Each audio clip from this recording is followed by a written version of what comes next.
je pense qu'aujourd'hui, la santé n'a pas de prix.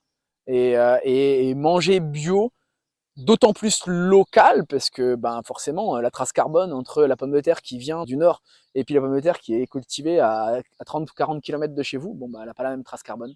Et puis elle n'a pas la même qualité également, parce que forcément, elle n'est pas passée de frigo en frigo. Une pomme de terre qui a vu 5 intermédiaires, la qualité, elle s'en ressent forcément. On va vers quelque chose de plus pérenne. Enfin, c'est vraiment le mot, je pense que si voilà. Et je me couche le soir en me disant, ben, j'abîme pas ma planète.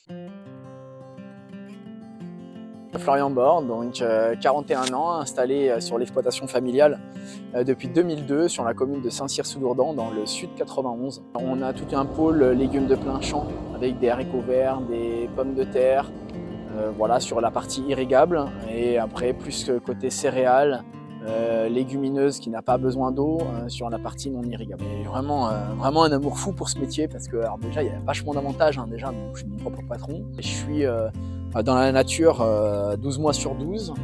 Bon, après effectivement en plein mois de décembre c'est moins sympa qu'au mois de mai, clairement, mais ça fait partie du métier. Et tous les matins il y a des moments magiques, hein, quand on se lève tôt et que on a l'impression d'avoir la planète pour soi en fait. On est au milieu des champs et tout seul.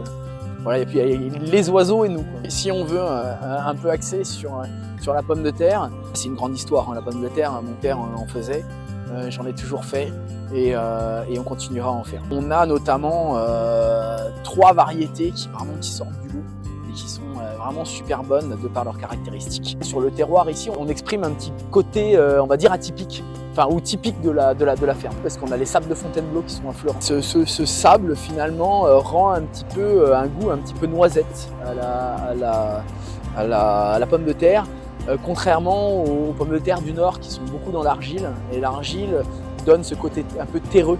La pomme de terre, on la plante, on va dire fin avril, on va la récolter de juillet en primeur jusqu'à fin septembre.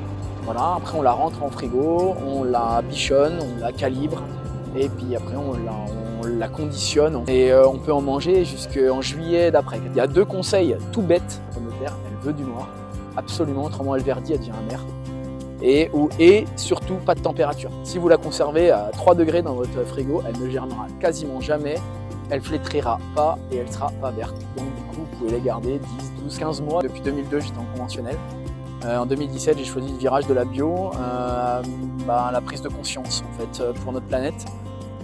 J'ai eu 2 enfants également, ça a pesé aussi dans la balance. L'agriculture bio, c'est l'agriculture la plus saine et la plus respectueuse de l'environnement aujourd'hui, hein. Donc il n'y a plus aucun produit chimique, plus aucun engrais de synthèse. La phrase qui va bien généralement pour illustrer ça, c'est « on travaille comme nos grands-parents » et avec des moyens modernes. Je suis retombé amoureux de mon métier parce que pendant 15 ans, j'ai fait la même chose et c'était très redondant. C'est-à-dire que il y avait 4 cultures, hein, et que j'en avais marre et puis j'avais fait le tour. Et puis je sais qu'on allait vers plus en plus de problèmes et qu'on devait y pallier chimiquement.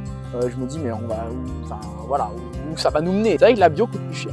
Mais ça, je veux dire, moi je fais en blé, je faisais en conventionnel, je faisais 10 tonnes hectares avant.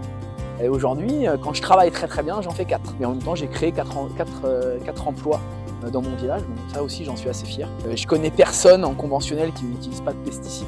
Nous ici, on est zéro de tout ça, quoi. Donc la qualité et la fraîcheur et tout ce qui va bien, et l'amour du paysan qui la cultive.